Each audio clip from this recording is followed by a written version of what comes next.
രചന മറ്റേ കേസ് എന്തായി? മറ്റേ കേസ് ഇന്നലെ പറഞ്ഞില്ലായിരുന്നോ? എന്തായാലും തപ്പി കളിക്കുന്നത്?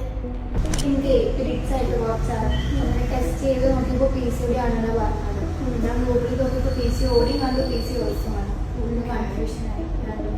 ഓക്കെ, ഇപ്പൊ എല്ലാവർക്കും ഉള്ള ഒരു ഡൗട്ടാണ് PCOD എന്താണ്, PCOS എന്താന്നുള്ളത്. PCOD എന്ന് പറഞ്ഞു കഴിഞ്ഞാൽ പോളിസിസ്റ്റിക് ഒവേറിയൻ ഡിസീസ്, അതായത് നമ്മൾ ഓവറീസിൽ ഇമ്മച്വർ ആയിട്ടുള്ള ഓവംസ് പ്രൊഡ്യൂസ് ചെയ്യുന്നുള്ളത്, അതായത് പൂർണ്ണ വളർച്ച എത്താത്ത ഓവം.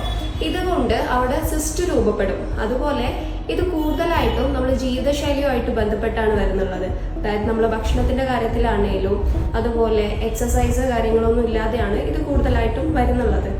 പിന്നെ PCOS എന്ന് പറഞ്ഞു കഴിഞ്ഞാൽ പോളിസിസ്റ്റിക് ഒവേറിയൻ സിൻഡ്രം.